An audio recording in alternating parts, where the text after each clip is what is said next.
but we'll go ahead and get started. Thank you all so much for joining us at the last minute on this Monday evening. My name is Stephanie Drinka. I'm the Executive Director and co-founder of the Dallas Asian American Historical Society. So this is our home, rebranded as the Museum of Asian Texans, where we really try to shift narratives by uplifting and amplifying the creativity of Asian Texans. Our mission at the Dallas Asian American Historical Society is to research, preserve, and amplify the legacy of Asian Americans in the Dallas area. And so I Am Pei's story is of particular significance to us as an organization, as is Dallas City Hall as the landmark that it should be. I wanted to frame today or this evening with a quote from I Am Pei: "Architecture is the very mirror of life. You only have to cast your eyes on buildings to feel the presence of the past, the spirit of a place." So as we're talking about the building, it is obviously so much more to many of us. And so I look to this quote as inspiration for the work that we've been doing. I'll be giving a little bit of an overview on the history, the past stuff as the historian. Alex is going to speak to kind of what brought us here today, to this moment in time. And we have Christina Hahn, who's the founder of the Dallas Asian American Art Collective, to lead us in a visioning exercise to imagine what the future could be for City Hall. So just to get started, oh, sorry, Stephanie Drinka. Because I skipped over that part.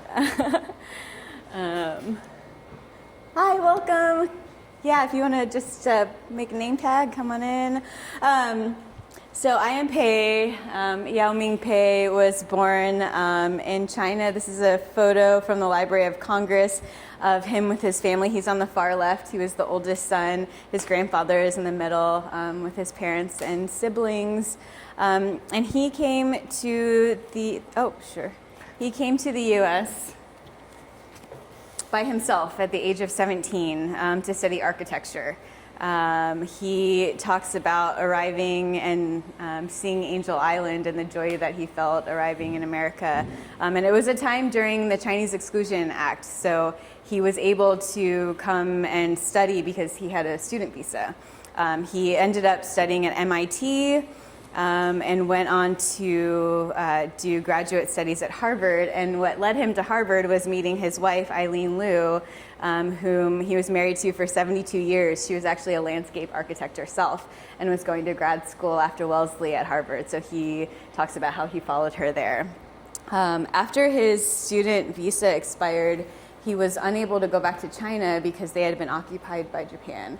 And so he decided to stay and pursue his career here. Ended up becoming a U.S. citizen, and he speaks in interviews about the difficulty that it was to essentially have to denounce his Chinese citizenship, but how happy he was to be an American, and that struggle and dichotomy that I think many Asian Americans face. Pei rose to great architectural fame, designing many of the buildings that you may recognize.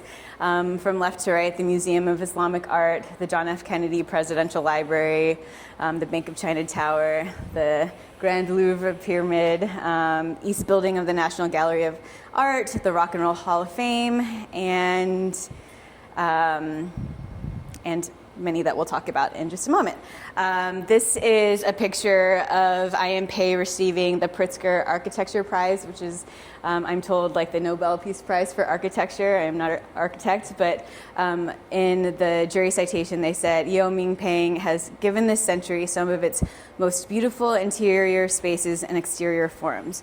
Yet the significance of his work goes far beyond that. His concern has always been the surroundings in which his buildings rise." That is what Pei was known for, the deep understanding and thoughtfulness that he put into not just the buildings that he took on as commissions, but the people that were going to experience it and the place and the history, and designing it to those themes.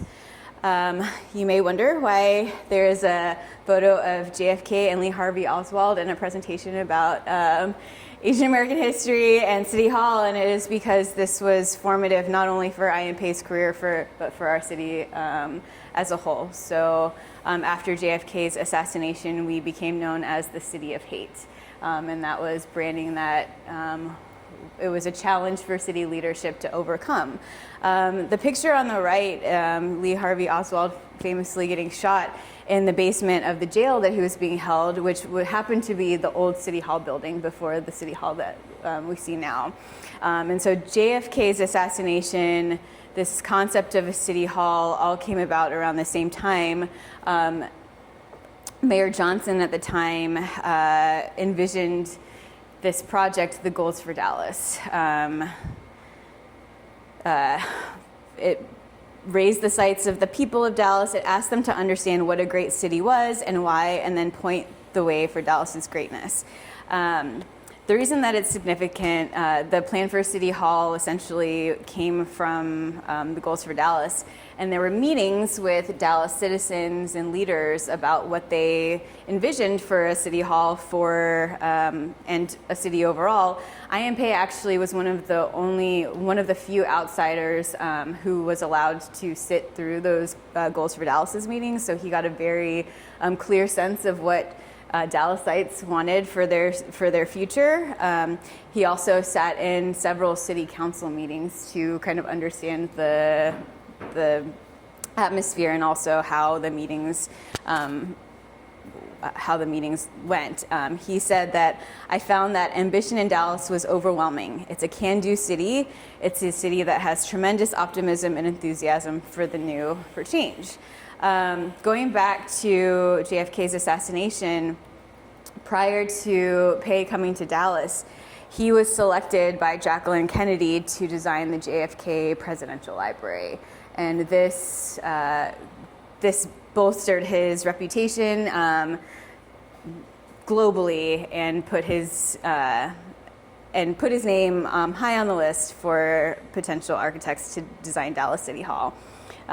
Eventually he was selected, his firm Pei Cobb Freedom Partners, and you can see some of the initial sketches that he designed for City Hall. His intentionality is documented in several oral histories and other interviews, and City Hall was always intended to be what he said as like the front porch to Dallas. So it was the sloped front was supposed to give shade and protection from the elements for the people of Dallas, and it does. We were there when it was raining, and we were hiding under the building. But what Pei saw was more than just the building. He saw City Hall as being representative of the public sector in a city where downtown was rapidly growing. He noted the skyline changing and all of these high rises being built, and he felt that the people needed a strong public space that could have dialogue and in a way counter the private sector, the commercial buildings that were rising. And one of the ways that he thought of the people and protecting them was encouraging the city to expand the amount of land that they were originally going to purchase for City Hall.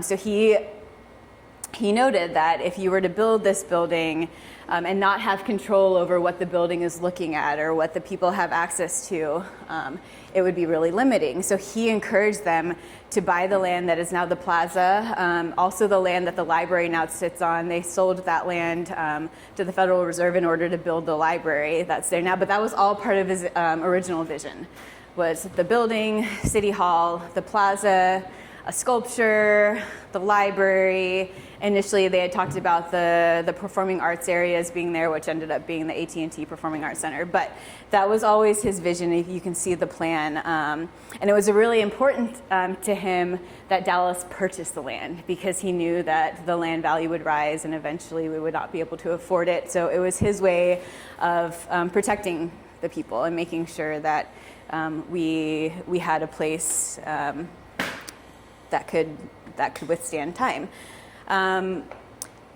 Pei City Hall is designed in the brutalist style, which I learned, again, not an architect, but it doesn't mean brutal as in the adjective, but it is a reference to the methodology and the poured in place concrete that he's very well known for.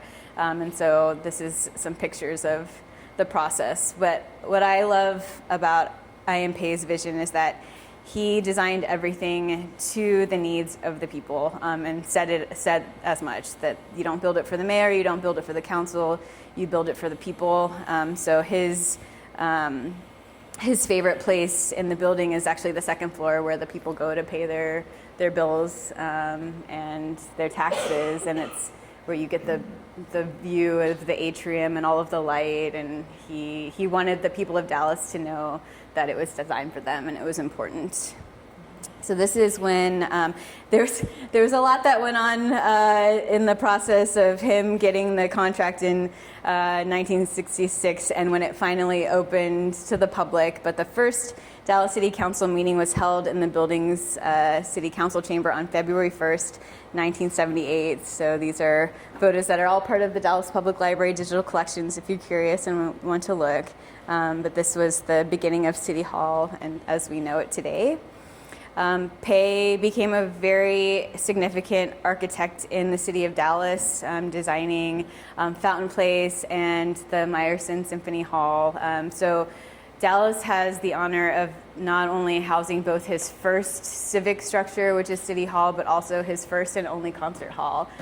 He said that he was a big music aficionado, attended symphonies, and he said that he had always wanted to design a concert hall before he died, and so the Meyerson was his first and only. And then bringing us kind of today to transition, these are two of my favorite photos that I've taken at City Hall. One was kind of leaving home after a protest, and then this is one of our team members' daughters, and we were at the city council meeting last week together with her daughter, and my colleague said that she hopes that we can go back in 10 years and recreate this photo. And it really reminded me that we're not just doing this for ourselves and to have a place for us to go and advocate, but it's to preserve it and steward it for the future generations who will be robbed of having such a significant piece of architecture and important space. So I will go ahead and turn it over to Alex. Sweet. I'll introduce myself first. I'll just go back to that. I don't have a slide for that. Hey, y'all. My name's Alex Scott. I'm your neighbor in District 9. Y'all probably have no idea who I am because I've kind of just popped up over the past year. And so I just want to take a moment to introduce myself so you know who is up there advocating on behalf of this man, this building, and the people of Dallas. So I'm not originally from here. I'm from Atlanta, Georgia, Marietta originally. And I, by way of Auburn University, and then actually a corporate company that relocated to Dallas, that's how I came here. So I'm a corporate transplant. I am one of those kids that started at a Fortune 500 company and came to Dallas. Like, that's how I'm here. And I moved here back in 2019 after finishing up grad school and working at Auburn University, specifically within political science and philanthropy and nonprofit studies. So policy, public administration, and understanding how the government works, I know how, like, that's my subject matter expertise. And so if you've seen me pop up, it's probably been of like a technical aspect of what's been going on, or pointing out discrepancies with how things have been happening with this process, essentially. Because I'm just gonna ask a quick question. How many of y'all have been aware for maybe more than a month that this has been going on, that we're looking to sell this land and this property? There's the couch back there. Okay. Go ahead. Are y'all aware that we are pretty much close to like the final time to like talk and have this conversation before it gets too close to the end, essentially? And the reason why I'm like stressing this right now is because our government, unfortunately, is not the most trustworthy. And so making sure people are hyper aware of what's going on is really important, because there might be some time where someone slips in something and we might not know what's going on. And so making sure that the public is aware of not only what's happened over the past 12 months, to understand how one of the largest civic assets in the country is about to be put on sale, that's what I'm here to talk to y'all about today. And so before I hop into it, like I said, I came here in 2019 and I worked for Gartner, which is the world's leading research and advisory organization who sits between companies that make technology and companies that consume technology. And I sat right in the middle. And I basically managed a book of business of between pre-revenue companies all the way up to $5 billion, helping them to generate revenue, optimize their business, and mitigate risk. And so understanding how companies work, how they make money, how they build processes, how they go about transforming, that's what I did for 8 years. And I sat with the smartest people in the same room and just listened to them about how these complex things such as divesting, such as forming new initiatives, essentially, like when you decide to leverage technology to move your company forward, which in the government sector, a lot of people are doing right now. We're implementing AI, we're trying to improve processes and things like that. And so this is my bread and butter. And so back in June of last year, because this is the age of disclosure, I got fired from my job because it took everything from me. It sucked the life out of me. And I didn't know what to do anymore. And so I was fired. And for the past year, I have been focused on becoming a better resident and better citizen here in Dallas because I didn't know what it was like to live here and not have a job. And so that's how I've become very much engaged. And the first thing that I got engaged with was the Ike Smart City kiosks that are about to be put around the city, which are these big digital advertising kiosks that are basically just data harvesting things. We'll get to that later. Anyways, and so that was the first time I engaged with the city council, and I've been going back ever since talking about contracts that we can make better, talking about just different initiatives, because I see a lot of challenges that our city is facing that can be solved. And so when I saw Eric Johnson's new committees at the top of the mid-year, I noticed something weird where he gave the Committee on Finance a economic development policy. Because the Committee on Finance, and I'll go to this real fast. Sorry, hey, come on. Sorry, give me a second, come on. Okay, so back when our brand new council got elected in June of last year, Eric Johnson, our current mayor, came out with the new set of committees. There's about 8 committees that we have here, and each of them are made up of about 5 to 8 council members. And each committee, the purpose of these committees is to help basically make sure that the technical aspects of policies are vetted out at the committee level before they get up to the council. So that way the council is talking about strategic aspects of the policies. And so I'll read this. So back in August of this past year, Mayor Johnson changed the Government Performance and Financial Management Committee to the Committee on Finance for some reason. And these are the individuals that are on the Finance Committee: Chad West, Kathy Stewart, Zarin Gracie, Maxie Johnson, Jesse Moreno, Jaime Resendez, and Gay Donnell Willis. And their policy priority is to determine whether Dallas City Hall and other municipal facilities effectively support city operations and best serve the citizens of Dallas, consider all potential options, and identify the most fiscally responsible course to address the mounting deferred maintenance and carrying costs of Dallas City Hall. To me, that is an economic development policy. That's not a finance policy, because a finance policy is focusing on procurement, is focusing on contract management, is focusing on how do we make sure that we retain our money, not necessarily does it make sense for us to have a building. So that's where my biggest challenge has been with this whole entire thing, because y'all have noticed we have a massive budget deficit. We're not paying sales tax. We're not getting hotel occupancy tax.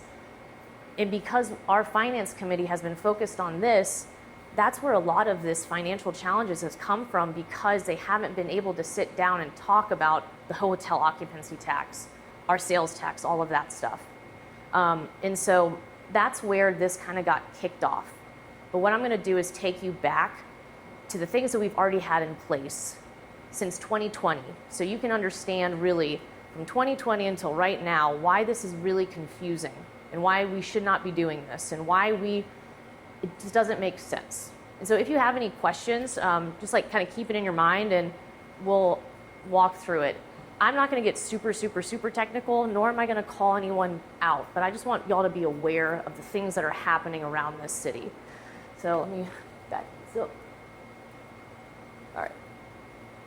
Okay, so the first thing that I want to talk to y'all about is the fact that our city, back in 2025, already started focusing on preventative maintenance and what to do. Our city council, during their first meeting, was briefed about how we are now going to have a strategic mindset when we do our maintenance. And because we do not budget correctly for industry best standards for the amount of property that we have here in Dallas, we own over like 500 pieces of property here as the city. And we don't budget enough to make sure that we can do ongoing maintenance, deferred maintenance, and emergency maintenance. And the reason why this is really important is because you see that, we buy these things with the bond, and then we have our library shutting down within like 6 or 7 years, but then we have another library going up, and then our pools aren't working, but then we have more pools and things like that. It just doesn't make sense. It's not fiscally responsible. And the reason why is because we do not budget per industry standard. Right now, this is what we budget for our capital and operating maintenance costs. And so industry best practice for preventative and just maintenance in general says that you need to take your entire portfolio of assets and add up that value, which is about $2 billion for us. And then you take between 2 to 4% of what that value is, and that's how much you need to budget annually for preventative, capital, all of that stuff. And so if we think about it, that's about $70 million that we need to budget annually. There's this whole big thing about, oh my gosh, what if we did that big $1.5 billion renovation that they're talking about, right? That first number. We could actually do that without getting a bond. Because right now, we have about 14 million, that's what we use annually. If we moved that up to $70 million, over the course of 20 years, we could budget $50 million every year for City Hall and have $20 to $30 million left over for every other property. We're just not budgeting correctly.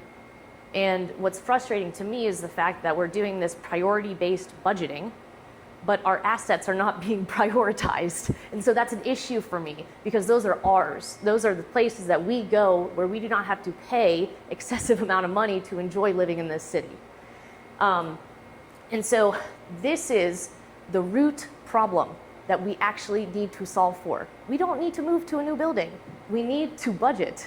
That's what we're solving for, and we're not doing it. I wanted to make sure that y'all were aware of this, okay? And this is another issue that I have, is that I did not know that the city had new boiler upgrades. Because you would think that in the October meeting where we talked about the state of City Hall, they would have talked about these new boiler upgrades that happened in 2023, and they have a 20-year warranty on them. I didn't know that. A lot of people don't know that because it wasn't a state of City Hall. It was everything that's gone wrong with this building and nothing that we've done for it. And so that's been the narrative that we've been battling this whole entire time for the past 10 months, is the fact that it doesn't cost $1 billion to upgrade this building. It actually costs about $1 million to 2 to 4 to 5, and it's been small stuff this whole entire time. So with that, I want to talk to y'all just quickly about ADA. So the Americans with Disabilities Act is a federally mandated act that's for civil liberties, civil rights, where if you are a public entity, a public building, you have to make sure that your spaces, that the services that you provide are accessible to everyone, because that's how you receive funding. That's how you make sure that everyone that you are serving has an equal opportunity to engage with you. And so back in 2020, the Department of Justice said that big cities can go about creating their own ADA transition plan. And what you need to do is bring in a consultant in a group, and you will create a comprehensive ADA plan. And so my biggest issue with this whole entire thing of them putting out these ADA numbers now is that they are so skyrocketed. It's absolutely ridiculous because these are linked documents, and y'all get this presentation afterwards, but these are linked documents that when you type in ADA to our city's website, this shows up, y'all. This is there. And so when the Economic Development Corporation talked about this due diligence that they did, I have a hard time believing it because our own ADA consultant was not talked to. Our own Commission on Disabilities was not consulted. And so I have an issue when you're bringing in someone that has never been in this building to do ADA compliance and they produce an 800-page report with no line item estimate. And this document right here is a 75-page line item estimate for every non-compliant feature in City Hall. And so this is where if they have one data point that is incorrect within their assessments, that means the entire integrity is incorrect, is flawed. Like just pure policy, public administration, if they cannot show you where they got that number, I can't believe it. So that's the other thing. And then as we move on, our emergency operating center. That was something that came up this past year where, oh my gosh, we have people that are on the bottom floors and underground and all this stuff. Well, there's a reason for that. So the city of Dallas, we are at a heightened risk of threats that happen within our city because of how big we are. We're a metropolis, or we're a city of 1.3 million people in a metropolitan area of 8 million. We are one of the largest cities in metropolitan areas like in the US, top 10, top 8. And so the threats that happen here, they're not the same as in, Mobile, Alabama, right? And so back in 2001, after 9/11, the federal government set up emergency operating centers. These are federally funded, state funded. So for 25 years, we've had annual federal and state funding into this building. And that's, again, another issue, is that this is a line item for funding into this building that no one's talking about. We're just talking about bonds and we're talking about the general fund maintenance. That's another thing that we need to talk about. We're in a grant cycle right now for $6 million of Homeland Security upgrades of permanent infrastructure into that building that no one's talking about. So this is a memo from the Emergency Management Accreditation Program, which is a third-party, nationally recognized independent audit where Dallas, for two times for 10 years, we are nationally certified. And so our mayor is comfortable taking that secure space and lifting it and moving it somewhere else. As someone who helped an organization divest from another, the transfer of data, technology, and just information from one place to another is the most dangerous thing that you can do in terms of losing things, in terms of someone dropping through the cracks.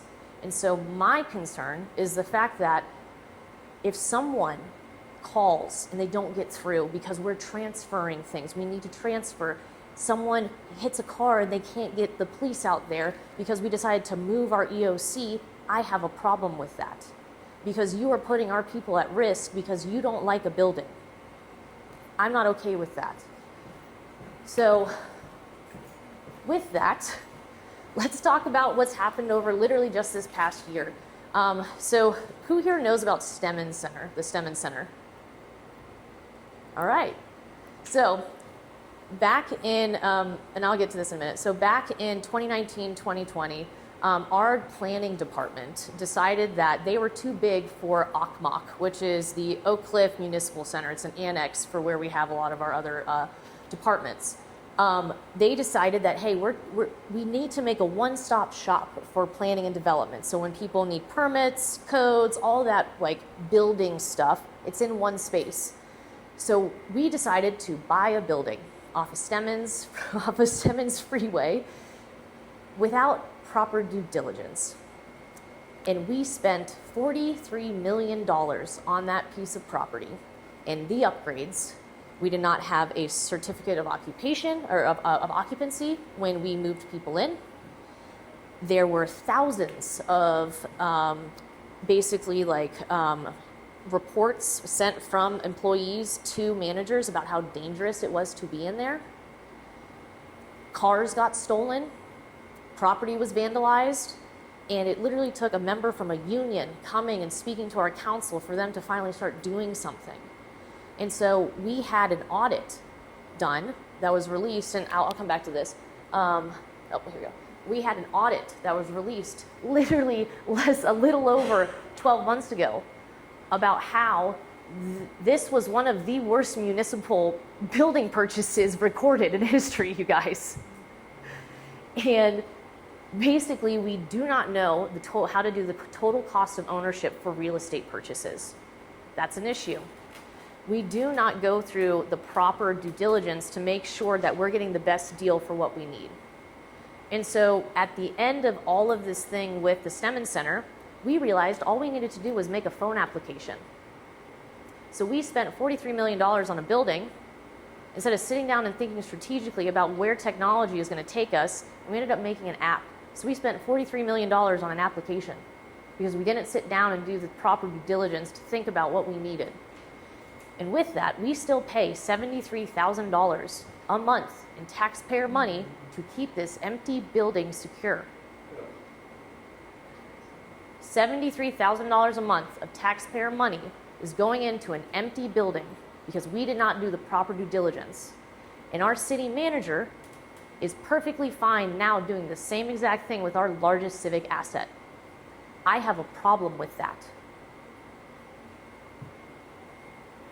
And so what ended up happening is now we're getting back to the top of 2025, where Kim Tolbert takes over as city manager, and this is how all of this started happening, where this narrative started shifting. Because she takes over, and she's doing a really good job. I personally think her first 100 days went really well. She comes out with this strategic space planning because they realize that Okmok is too small. So the Oak Cliff Municipal Center, it's too small, it doesn't make sense anymore. And we're not leveraging the space in City Hall well enough. There's opportunities to optimize it.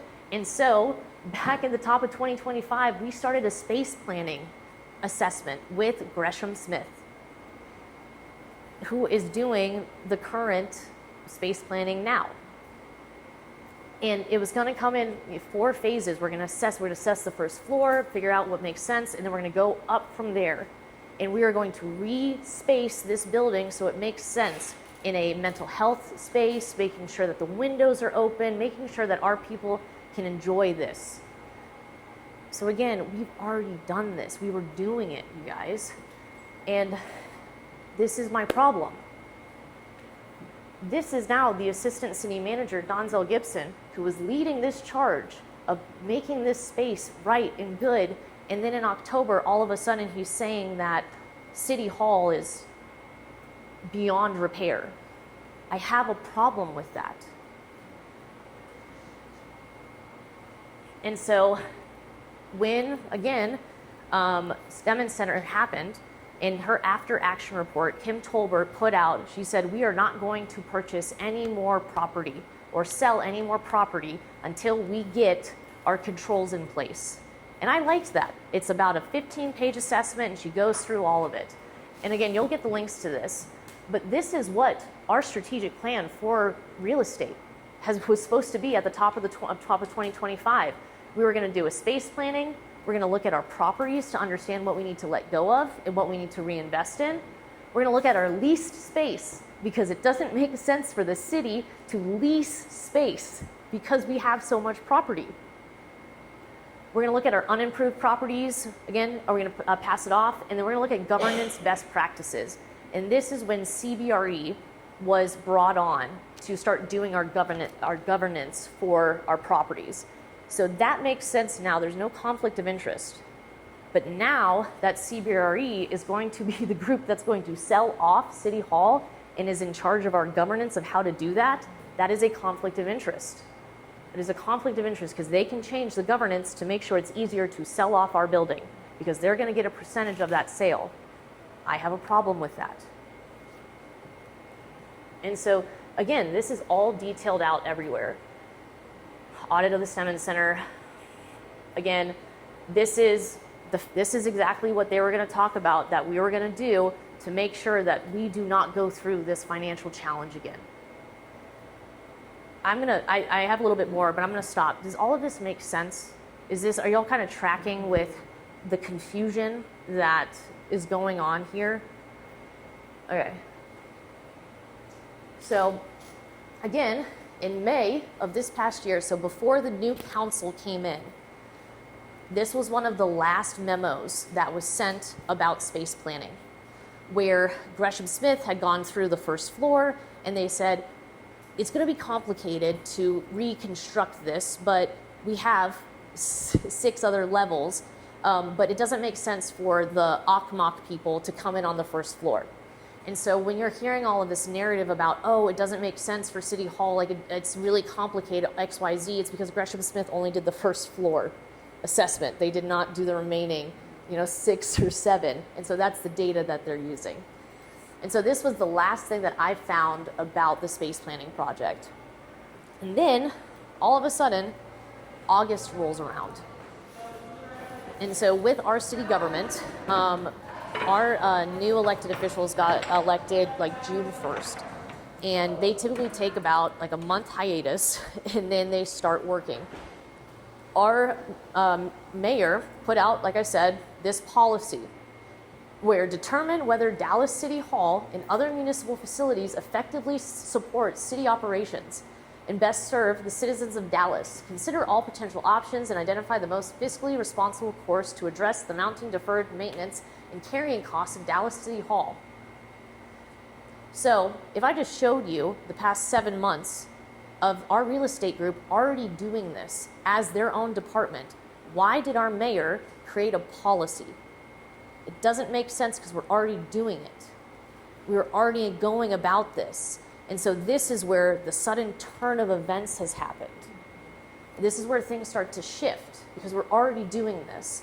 And one thing that I want to point out here is that there are 2 people on this committee that are not, or there are 2 people that were on this committee that are not on this committee anymore. Kara Mendelson and Paula Blackman. Because these 2 individuals would be the sharks that would have stopped this. They would have not let this come out of committee. Because every single thing with our finance committee has gone to council without any deliberation. It has gone to council as recommendations. And I'll tell you the difference between that. But this is where things kind of come on. And so you'll have this stuff, but the first thing is procurement. So with our city, we have a strict procurement process where our procurement policy, you can purchase, our city manager is allowed to purchase up to $100,000 worth of an item, essentially. That's her signing authority. Anything after that has to go to council because our council, they're the fiduciary oversight for our taxes. And what happened was on October 1st, the chair of the finance committee, Chad West, decided to bring a recommendation forward without going to the finance committee first, without even meeting with the finance committee first. He just came forward as the chair to recommend a new procurement policy. And that was, he combined 2 different things into one agenda item, where it's the competitive bid threshold and code alignment. So it's a competitive bid threshold and then code alignment. These are 2 different things that our council was forced to vote on as one agenda item. Paul Ridley and Bill Roth tried to break them up, but you have to have a supermajority vote to break up agenda items. And I'll get to that. But the competitive bid threshold. So our state government this past year said, instead of it being $50,000 for a competitive bid, so you have to put it out, we're now going to put that up to $100,000. So that was like the state thing. And then our procurement department said, well, if they're going to do that, we should also increase the assigning authority of our city manager. So that way we can work at the speed of business. I hate that phrase more than anything. Our government should not work at the speed of business. Our government should work at the speed of proper due diligence to protect us. And so you start hearing this phrase, and I don't like it. And so this is the first trickle, where not only can Kim Tolbert sign up to $300,000 worth of contracts, she can also sign up to $500,000 worth of contracts. And so you're seeing these things go through for $300,000, for $400,000. It's because this threshold was increased. She would not have been able to get the Economic Development Corporation or any of these other things without that getting done first. And I think it's really fascinating that the brand new Committee on Finance was not briefed on this before it went to council.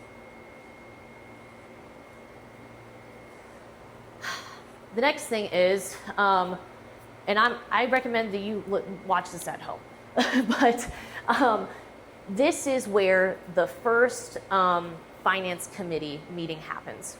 And the state of City Hall is presented, and basically what happens is there's a difference between a recommendation that a committee can make and a resolution that a committee can make. A recommendation is something where the council just talks about stuff, and then they're like, oh, let's just recommend this.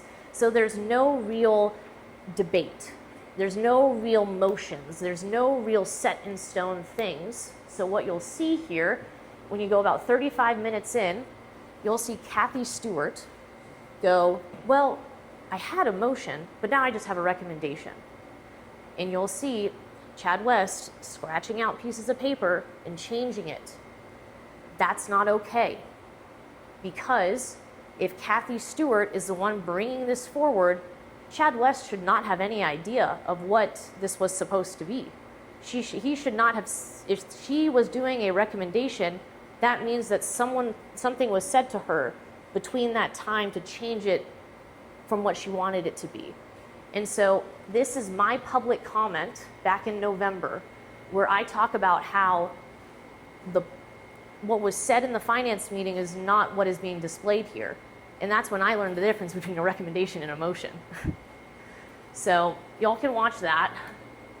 And then this is my last couple things. Yeah. This is my last couple things. So the Economic Development Corporation, the Dallas Economic Development Corporation, was stood up back in 2022 by Tanel Atkins, our former secretary, I can't remember her name, and then our mayor.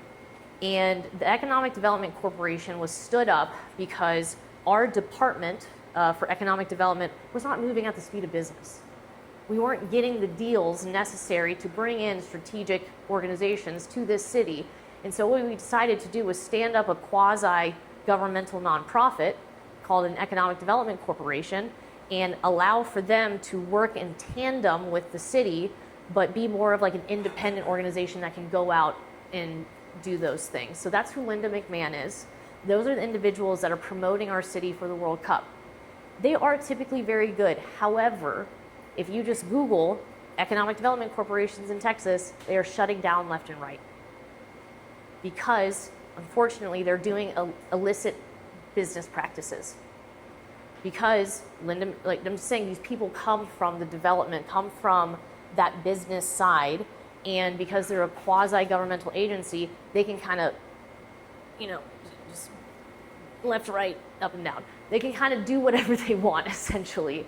And so what I'm showing you here is I got access through an open records request, the emails that Kim Tolbert had with the Economic Development Corporation. You can get all of these if you just look them up. All of these are available if you just look up open records requests. And so this was the original City Hall assessment organization or group, essentially, because Kim Tolbert in November, once the Finance Committee and once Council said, all right, we're going to do this redevelopment of City Hall, we're going to sell it off, she basically used $300,000 to get the EDC to do this process, essentially. And for me, this isn't okay because, one, we used $300,000 worth of ARPA money to do this. And we had Preservation Dallas, we had Valletta, he'll come out, and we had all these people say, we're willing to do this for free. And we spent money to do this. That's not okay, because if people want to do something for free, we do take that. That's what we're supposed to do. We're supposed to engage the citizens as a government. But instead, we decided to outsource this to the EDC.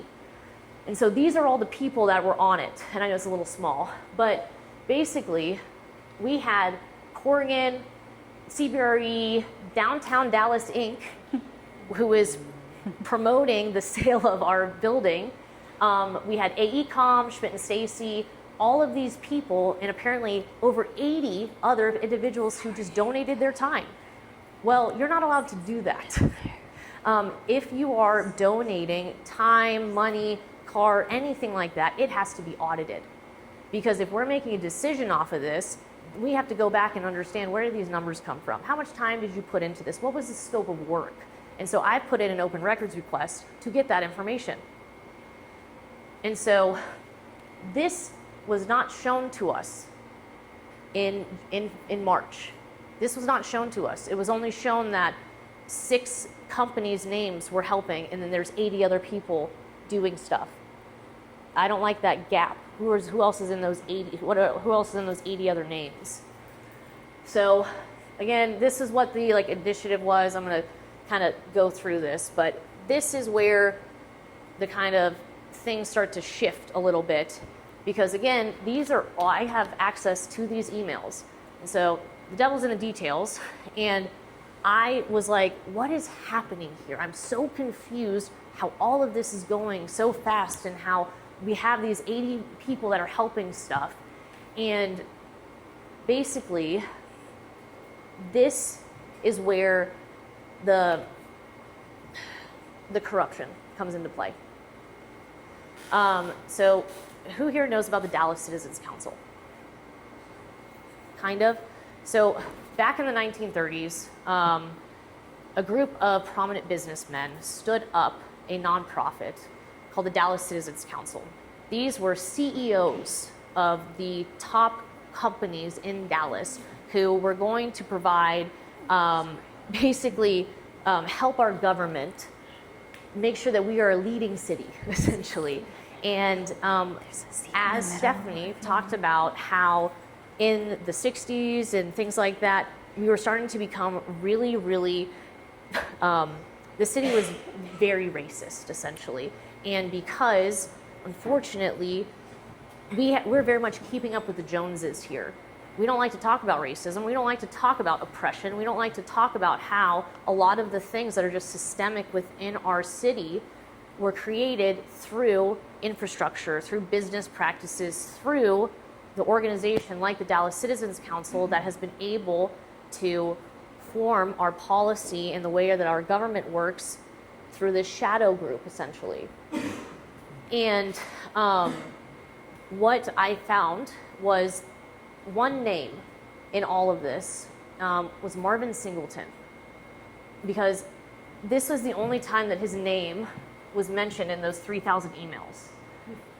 And so this is Linda McMahon emailing the team on February 24th. This is about 3 or 4 days before the council gets the briefing from the Economic Development Corporation.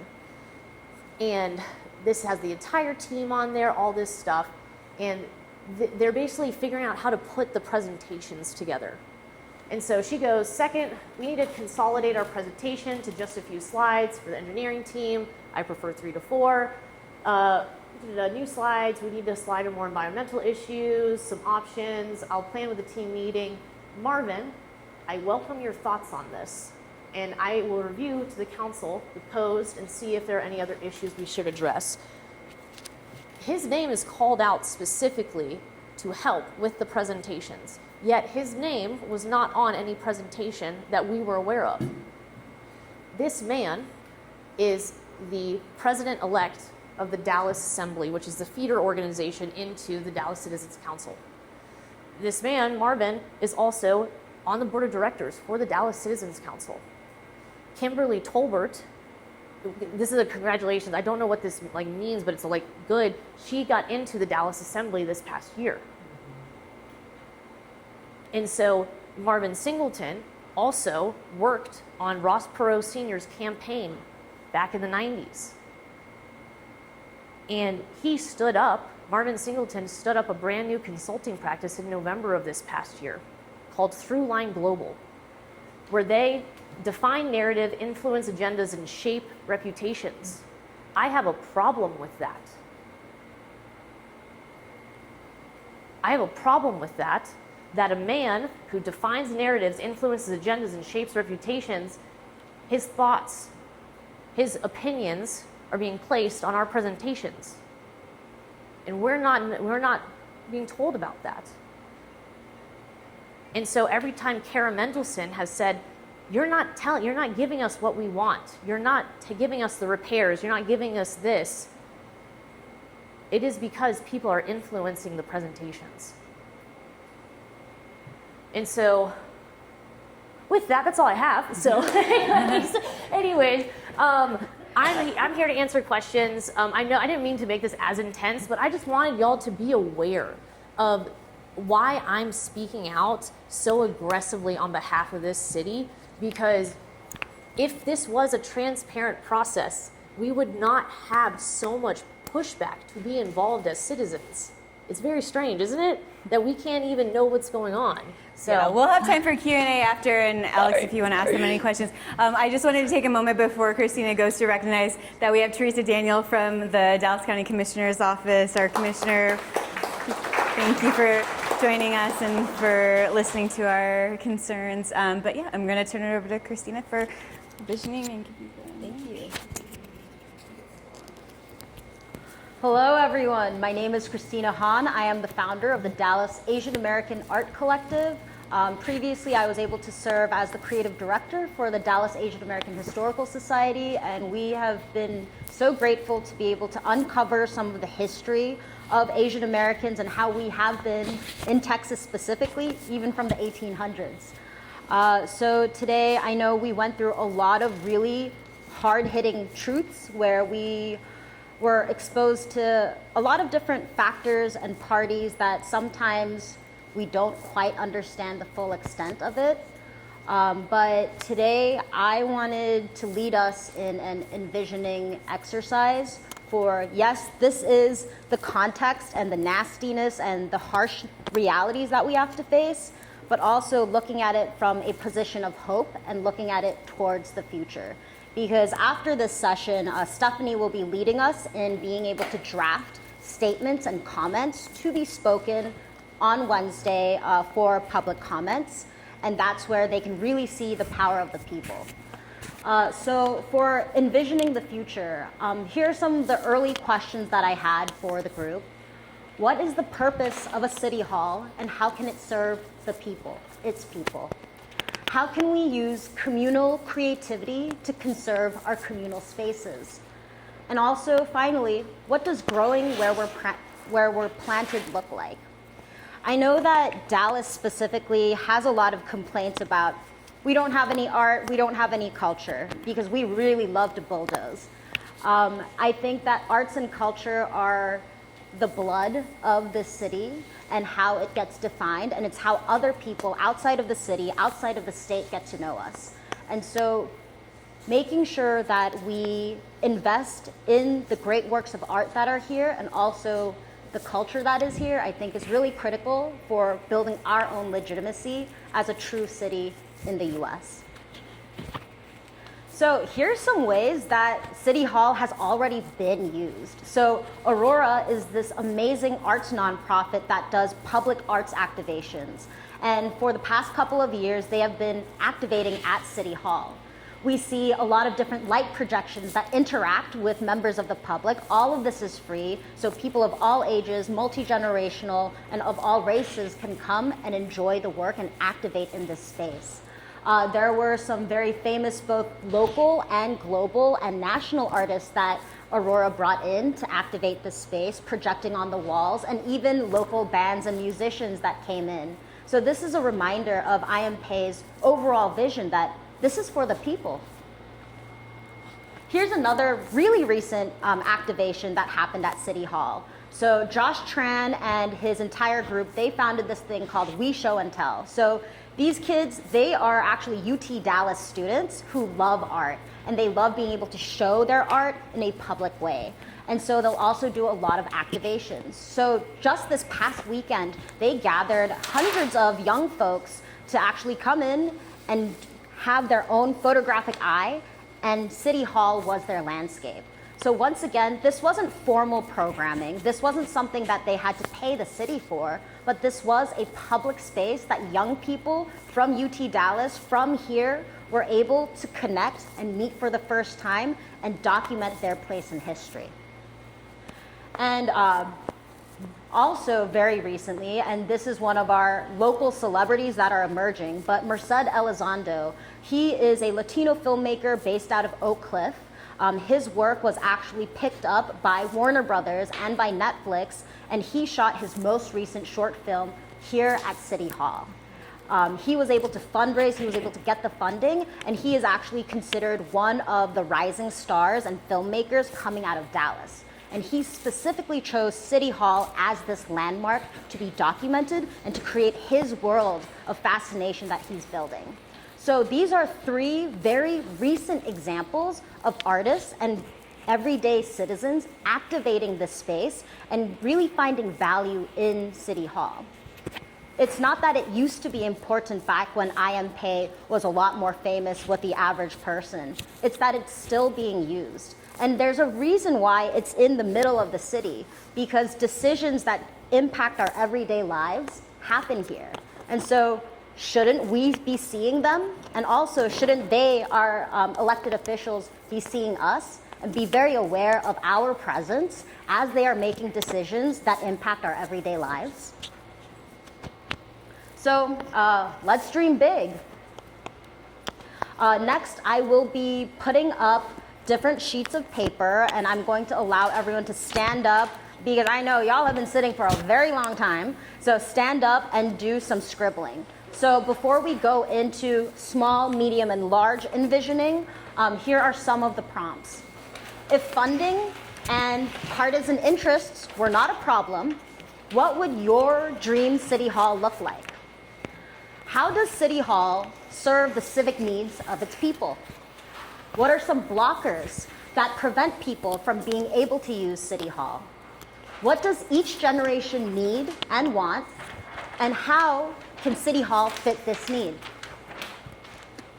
Ooh, I see I copied and pasted 2 questions of the same one. Please ignore that. And what is something that is missing in the public space that City Hall could fill? And finally, are there any other examples from other city halls that we can take and apply to here? And so when I'm saying like dream big, dream flexible, I'm thinking, okay, people pay their bills here, right? Okay, what's preventing the average parent who might not have access to childcare from going and getting their legal needs addressed? What if we had a daycare in City Hall? Also, I'm an artist, so are there empty rooms in City Hall? What would it look like if some of these locations, some of these offices were converted into affordable studio spaces for local artists, right? So like, let's get kind of creative, kind of crazy, because sky's the limit, because I think we are just constrained by our own lack of imagination, because we can really invest in this and we can really activate in this. Because I think if we go too in the weeds of just the price, I think it's very easy to get fatigued. But what does it look like when we, as the people, are bringing forth a dream and a shared vision for how we are taking ownership of this space that was built for us? So, yes, ma'am? Is the term City Hall used here as a generic? So for this City Hall, it's our City Hall. But for this City Hall, where we're looking at the example of other City Halls, that could be a generic City Hall. Okay, and now into the actual exercise. So I did do a small, medium, and large. And then what's the McDonald's term? Oh, and then if y'all really want to go for it, you can supersize it too. So what I mean by small, medium, and large is small. What is a small change or idea that can be implemented today? So some of these things, it's not really small, but it's something that Stephanie and a lot of other city activists have done. It's literally showing up at City Hall and using it as a place for protest and as a place for gathering so people can see us. I know that's actually not small, maybe that's medium. But it's something that we can do today. It's something that it's already being used for that you like and you would like to see more of. Medium would be, what is something that is actionable with time and planning? And then of course, large, what is the crazy, ideal, dream state for City Hall for y'all? And then if we wanna go really crazy, let's supersize it. What does that look like? I see a few architects in the room. I see a bunch of artists here in the room that I have met. And also I see a bunch of people who really care about the city of Dallas. So with all those things in mind, we have 4 sheets of paper. Let's go small, medium, large, and supersize around the corner. Feel free to grab a pen or pencil and write your story, write your ideas.